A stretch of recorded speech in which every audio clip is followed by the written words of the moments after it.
बिस्मिल्लाहिर्रहमानिर्रहीम। अस्सलामु अलैकुम वरहमतुल्लाहि वबरकातुहू।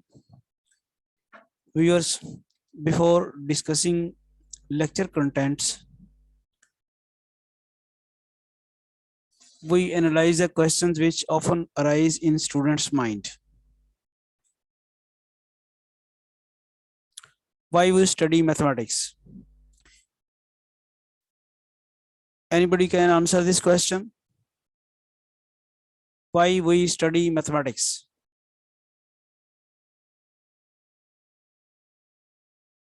To make our daily life easy. In what sense? In shopping, counting money. Okay. Anybody else? Can you give the example how mathematics make it easy in shopping? Just if we have bought two things and the shopkeeper says that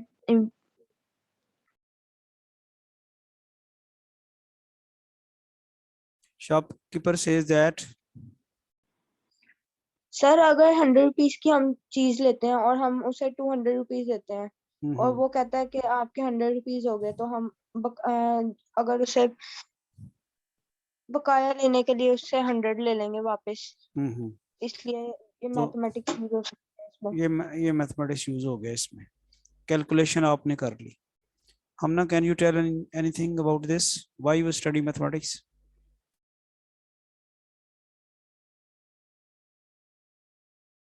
sir हम लोग जैसे money count कर सकते हैं।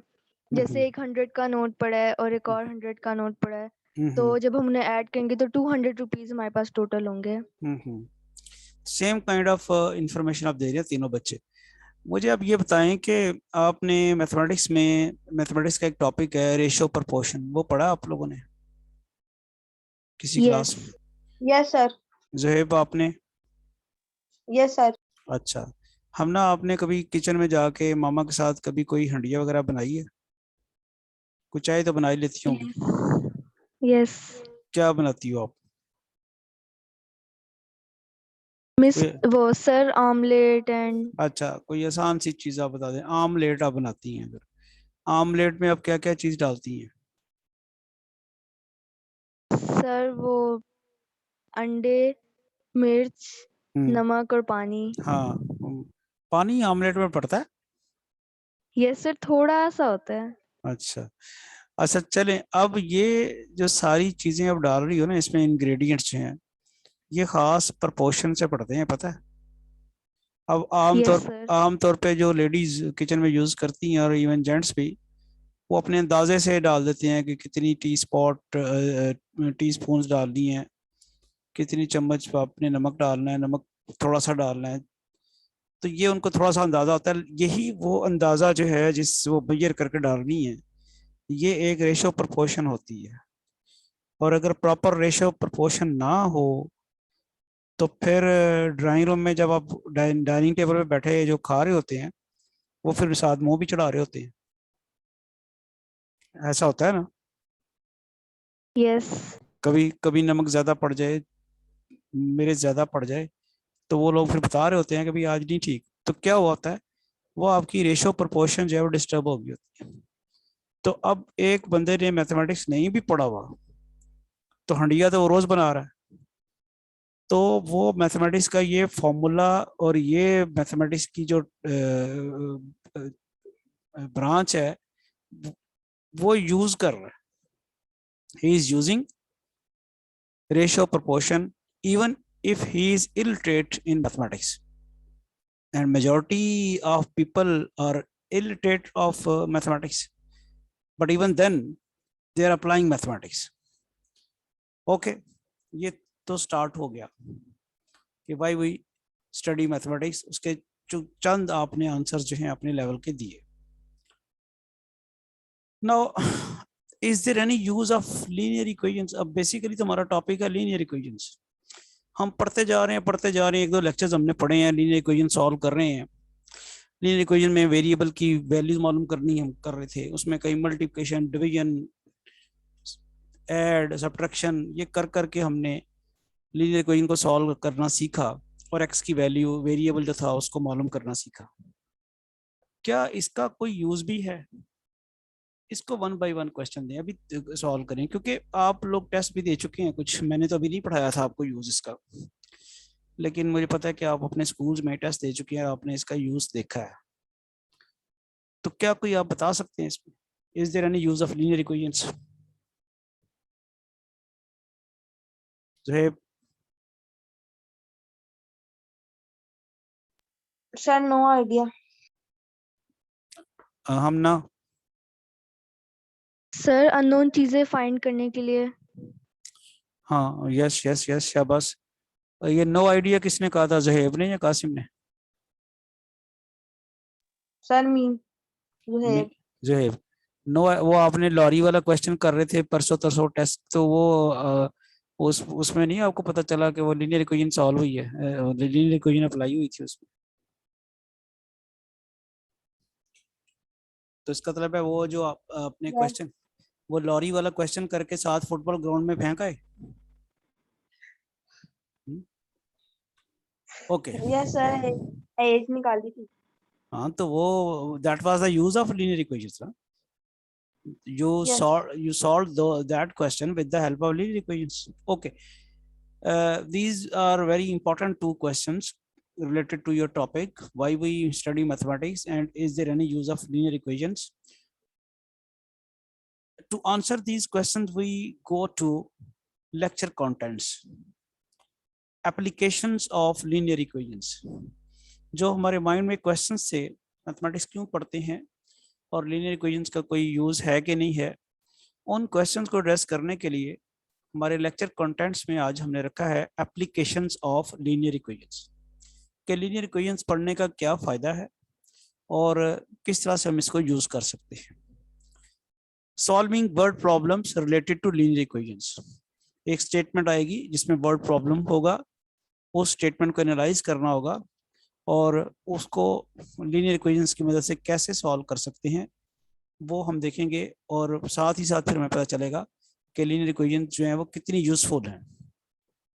Question है, when loaded with bricks a lorry has a mass of 11,600 kg। ये आपकी book का क्वेश्चन है, होपफुली हमना आपने भी कर लिया होगा, जहेब ने भी कर लिया होगा, क्यों हमना?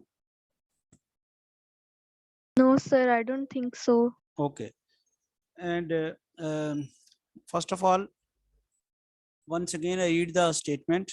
When loaded with bricks, a lorry has a mass of 11,600 kg। इस सेंटेंस का अगर एनालिसिस कर लिया जाए तो इंफॉर्मेशन यहाँ तक क्या वो कह रहा है, ये एक तो बात है ब्रिक्स की और एक लॉरी की। वो कह रहा है लॉरी अगर ईंटों की भरी हुई हो तो उसका वजन क्या होता है, 11,600 kg। अब यहाँ इशू ये है कि weight of lorry and weight of bricks, these two weights are not separated, and these two weights are not separately given to us. What weights? Weight of bricks and weight of lorry in this sentence. Are you following the point? In this line, yes sir. in this line basically, yes sir. in this line basically he has given a total weight of bricks and lorry. Yes, sir. Okay. Next part of the question is, if the mass of the bricks is 3 times that of the empty lorry. अब ये बजाय इसके कि mass of the bricks बता देता, उसने एक नई एक मुसीबत कहें कि उसमें डाल दिया है, एक नई इंफॉर्मेशन दे दी है, और वह इंफॉर्मेशन क्या है कि if the mass of the bricks is 3 times that of the empty lorry, यानी अगर लॉरी में ब्रिक्स ना हो तो वो एम्प्टी लॉरी होगी, उसका जो वेट है वो उसका रिलेशन बता दिया गया ब्रिक्स के साथ कि ब्रिक्स का वेट जो होगा 3 times of the empty lorry weight होगा। अभी तक क्या इंफॉर्मेशन आई है, एक loaded bricks loaded trolley with bricks का वेट दे दिया गया, हमें नहीं पता ब्रिक्स का वेट कितना है और लॉरी का वेट कितना है। वो फाइंड करने के लिए एक इंफॉर्मेशन दे दी गई है कि ब्रिक्स का वेट जो है एम्प्टी लॉरी के वेट का 3 टाइम्स है। Next, find the mass of the bricks. Now this is the whole information which he has given to you. Before Excuse me, sir, can I tell? Just wait. Before I put the answer and I learn the steps of solving question, I may you may answer the question one by one. Before I teach you how can you properly solve this question, you can answer me one by one. Okay, let's start from Qasim. What strategy you will adopt to solve this question?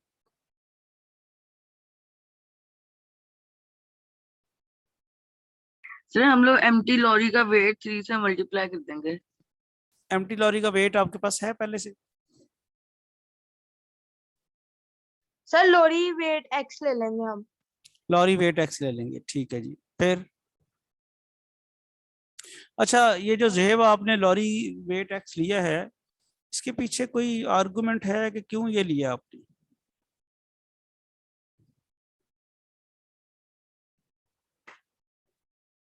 कोई वजह है, कोई reason है कि आपने lorry wait x ले लिया? Sir क्योंकि ब्रिक्स का वेट टाइम्स ऑफ लॉरी है। चलें, ये भी बात मानी जा सकती है आपकी पार्शली, और ब्रिक्स का वेट हो जाएगा 3x। अच्छा, ठीक है कि अगर आप लॉरी का वेट एक्सपोज कर लेंगे तो ब्रिक्स का वेट हो जाएगा 3x। हम ना, क्या आप इसमें कोई चीज ऐड करना चाहती हैं? No sir. ये ठीक कह रहे हैं ज़हेब? Yes, may be. अच्छा, अब जरा देखें कि अब जरा आपने सबने बड़े कंसंट्रेशन के साथ क्वेश्चन अटेम्प्ट करना समझना है। बेसिकली ये जो आपका वर्ड प्रॉब्लम होता है ना, ये तो लॉरी का, और ये क्वेश्चन पर्टिकुलरली हम डिस्कस कर रहे हैं सिर्फ आपको मेथड स्ट्रेटजी समझाने के लिए। इस किस्म की सिचुएशन में जब आपको वर्ड प्रॉब्लम दिया हुआ हो तो उस वर्ड प्रॉब्लम को सॉल्व करने के स्टेप्स हैं कि आपने उस वर्ड प्रॉब्लम को सॉल्व कैसे करना है। मैंने किसी एक आध लेक्चर और में, हायर क्लासेस में भी ये स्टेप्स जो हैं वो लिखे थे कि किस तरह से वर्ड प्रॉब्लम को सॉल्व करते हैं आप। तो वो स्टेप्स मैं आपको ज़रा दिखाता हूँ। Steps for solving word problems. First step, read carefully question and distinguish what is given and what is asked to find. क्या ये बात समझ आई कि आप यस सर। क्या करना है? पहला स्टेप क्या है? क्वेश्चन को केयरफुली पढ़ना है और उसमें से दो चीजों को आइसोलेट कर लेना, अलग-अलग कर लेना है। कौन कौन सी चीजों को? कुछ चीजें उसने दी हुई हैं, कुछ इंफॉर्मेशन उसकी गिवन है और कुछ रिक्वायर्ड है। तो मुझे अब आपसे बारी बारी पूछना है कि ये जो क्वेश्चन अंडर कंसिडरेशन है हमारे, इस क्वेश्चन में गिवन थिंग्स क्या हैं and the things which we have to find, what are those things? One by one बताएं जी। क्वेश्चन दोबारा पढ़ लें, केयरफुली पढ़ लें। तो इस क्वेश्चन में क्या क्या चीजें दी हुई हैं और क्या क्या चीजें मालूम करनी? सर इस क्वेश्चन में हमें 2 चीजें दी हुई हैं और एक चीज हम लोग ने फाइंड आउट यस करनी है। सर। जी, 2 चीजें बेटा क्या दी हुई हैं? सर लॉरी का मैस जो कि सर 11,600 kg है, और ये कि जो अगर mass of the bricks 3 times that of the empty lorry. जी, अब ज़हेब थोड़ा करेक्ट करोगे इसको?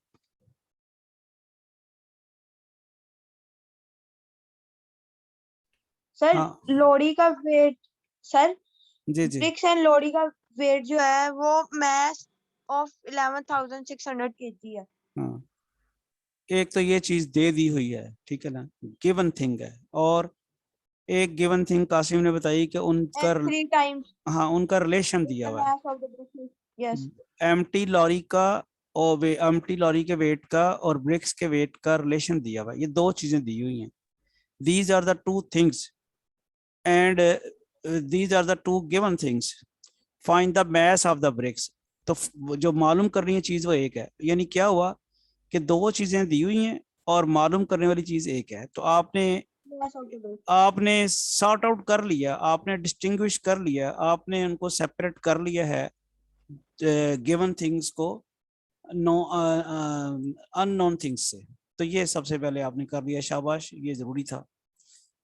तो पहला स्टेप क्या था कि आप डिस्टिंग्विश करें, सेपरेट करें नॉन थिंग्स को अननोन थिंग्स से, वो आपने कर लिया।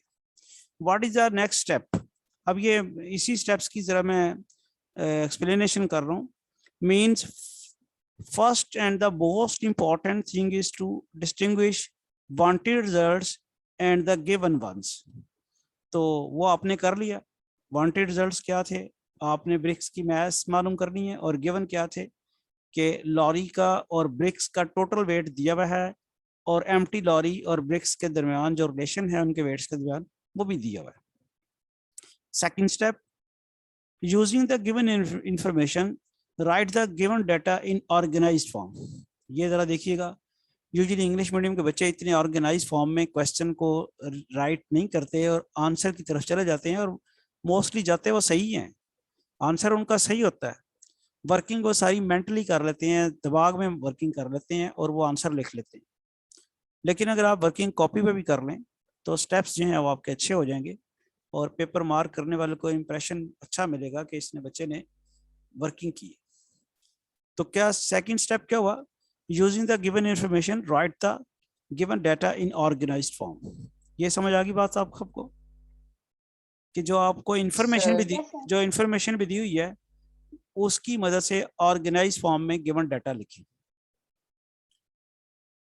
हम ना आप फॉलो कर रही हैं?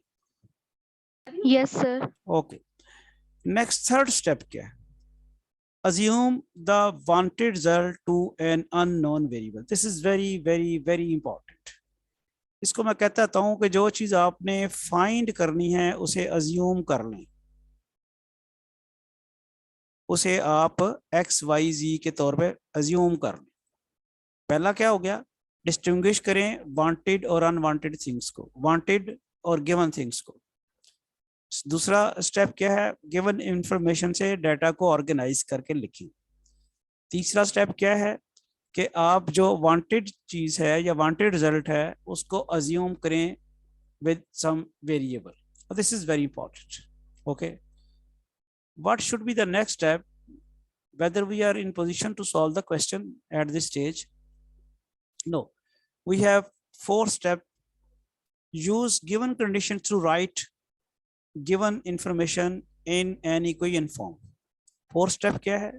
जो आपकी गिवन कंडीशंस हैं उनको यूज करते हुए आप गिवन इंफॉर्मेशन को इक्वेशन की फॉर्म में लिखें।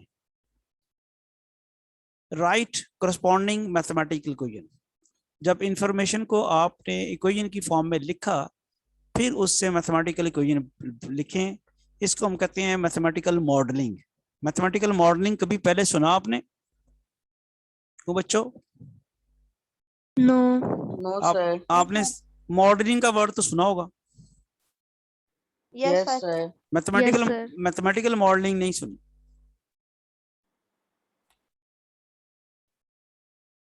नहीं सुनी ना?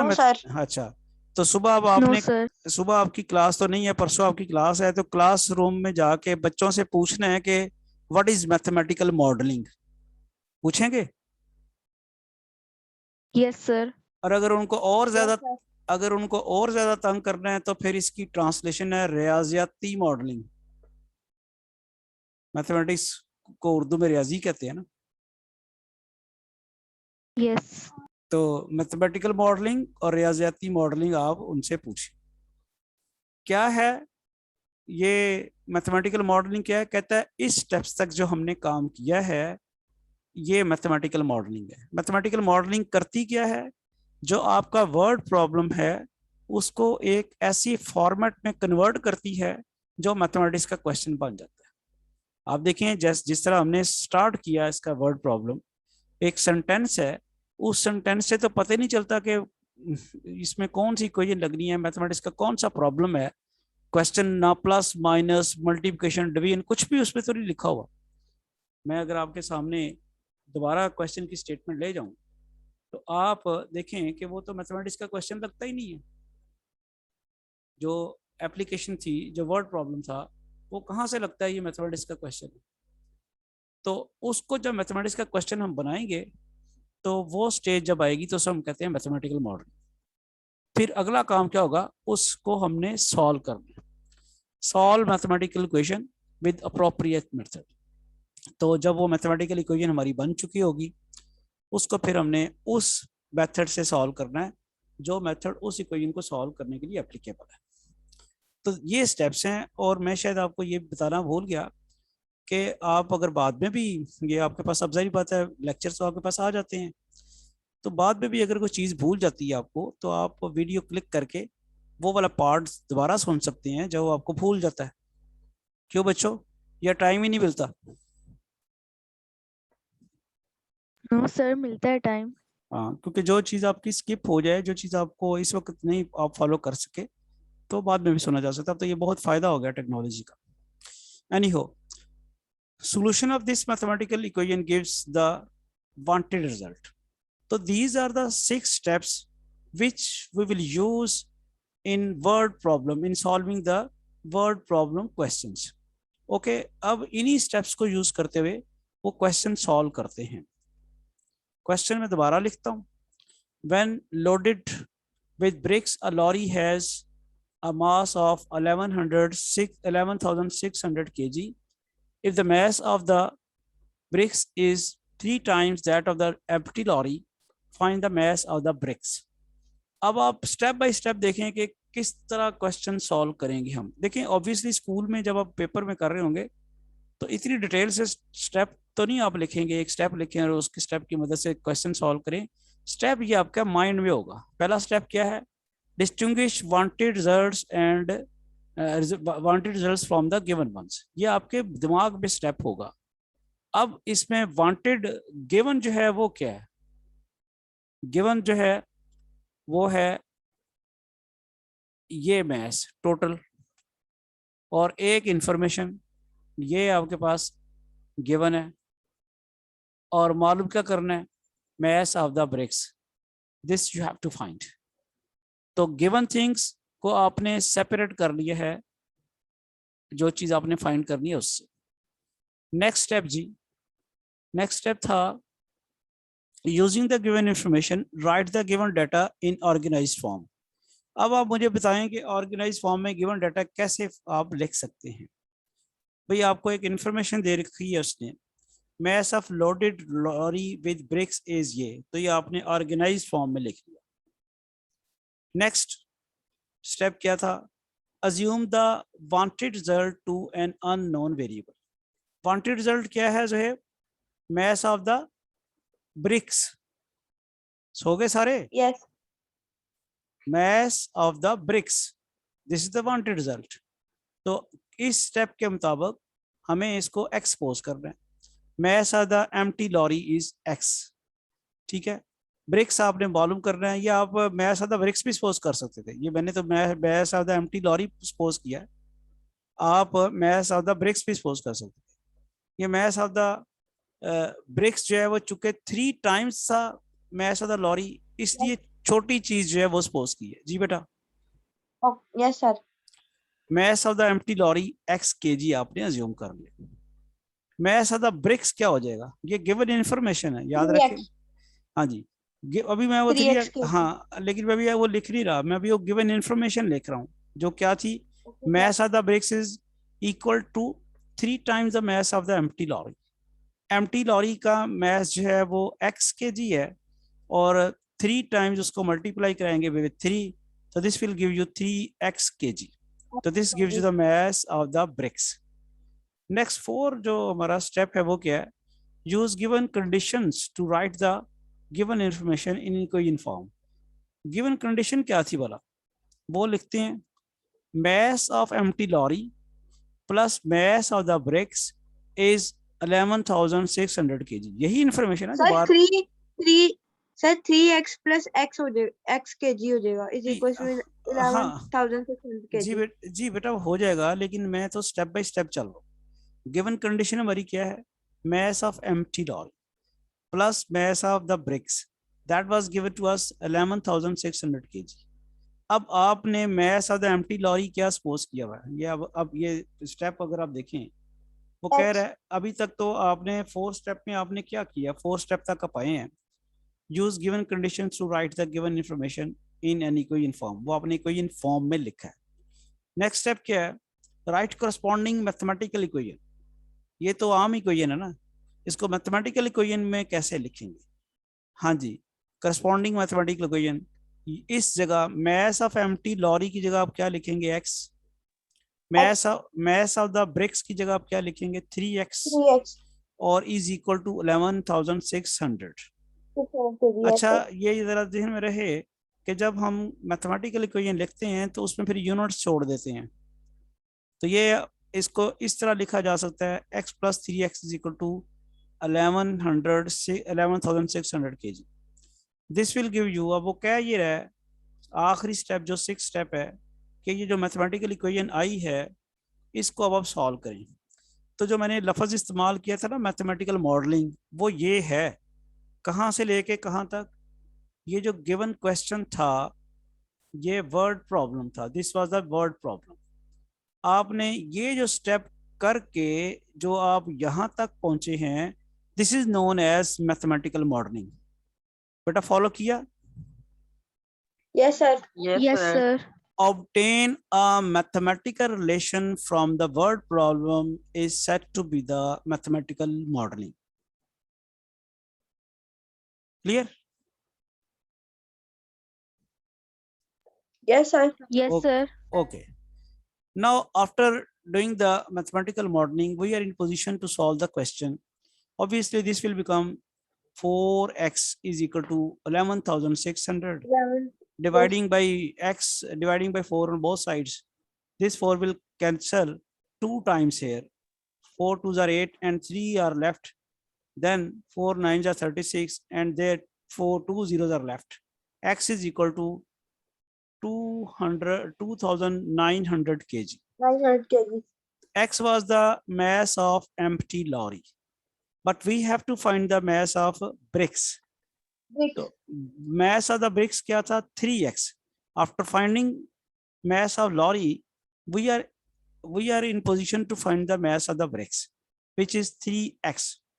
Therefore, this gives you 3 into, put the value of x which you just calculated, 2900 kg, and this gives you 8700 kg.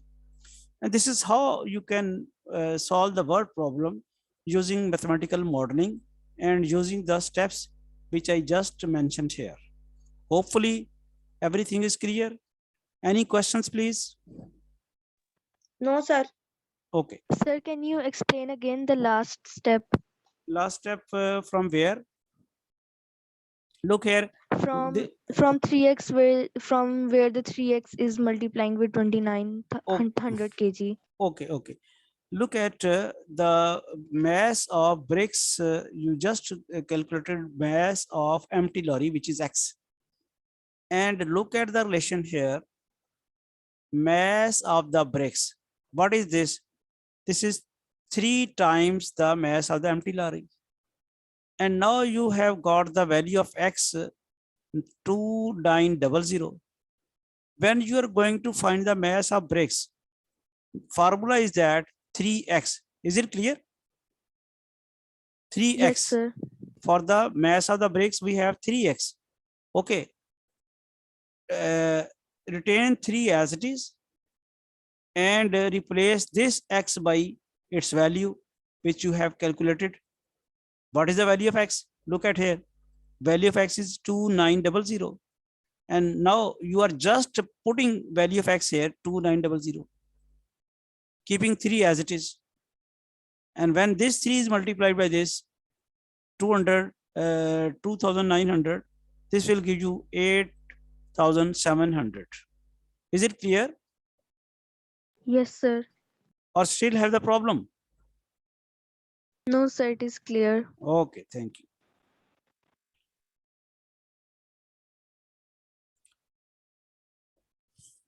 Okay, let's see another question. The sum of four consecutive odd number is 56. Find the greatest of the four numbers. G. Steps. First step, distinguish wanted results from the given ones. बताएं जी जल्दी जल्दी से given क्या है और आपने find क्या करना है.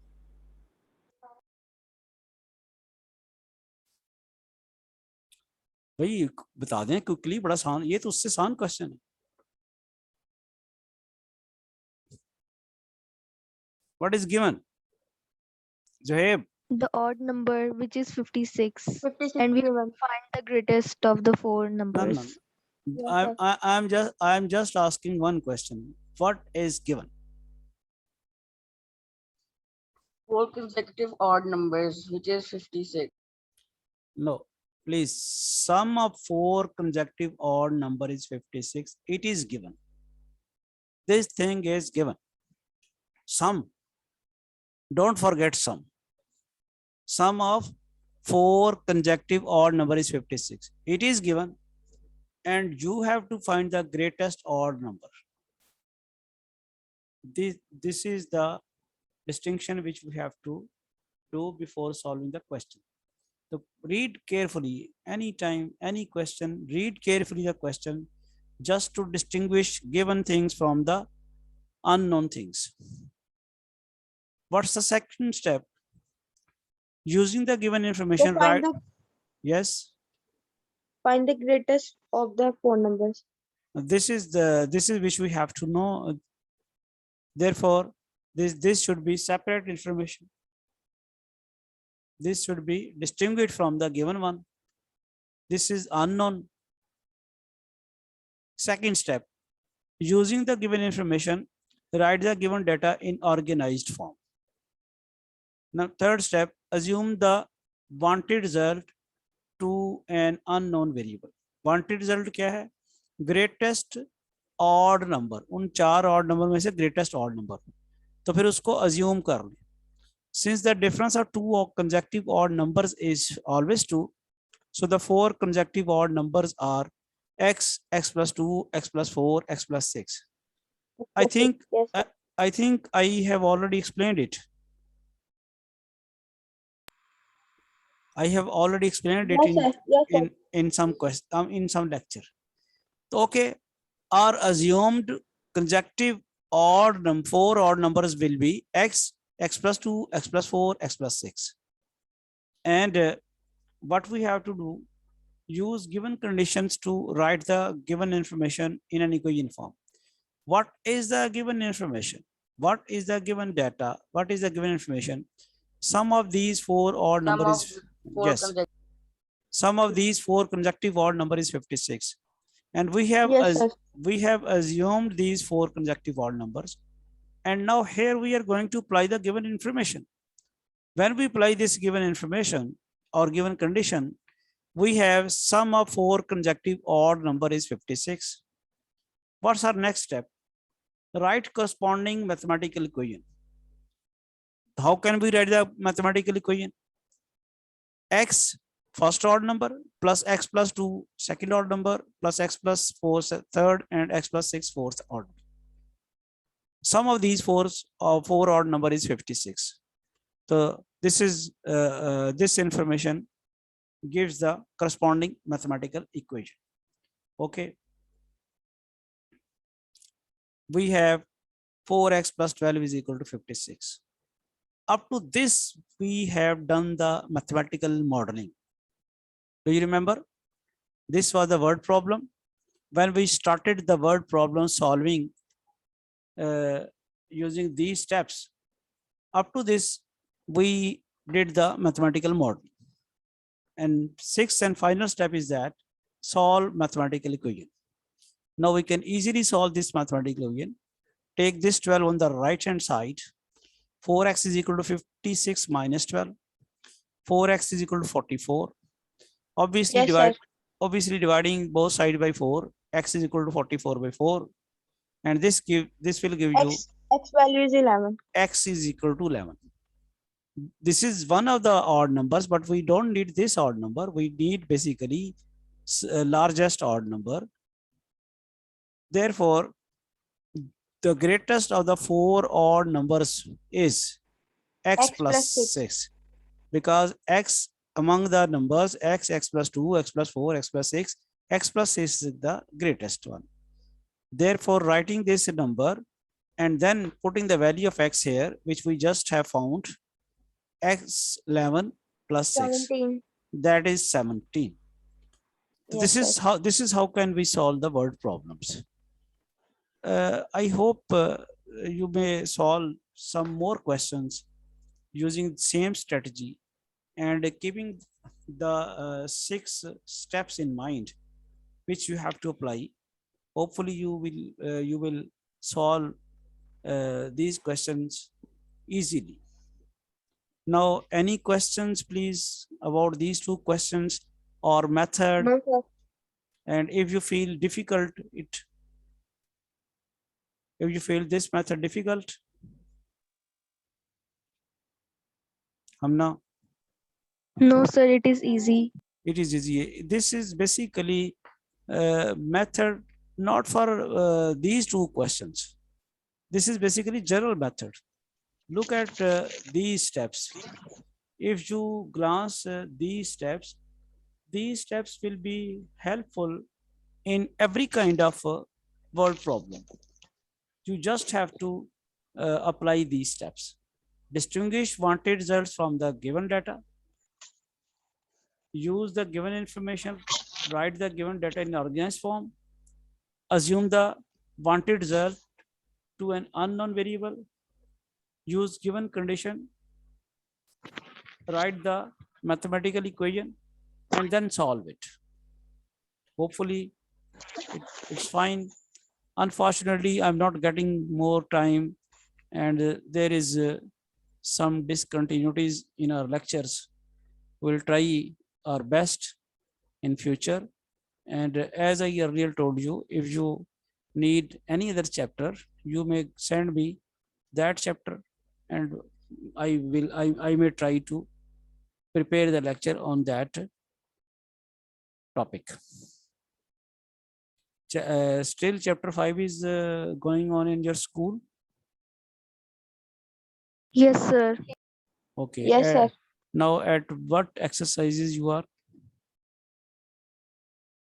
Sir, we are at 5A, revising the 5A. 5A. Yes. But I think this question is from 5C, which we have just solved.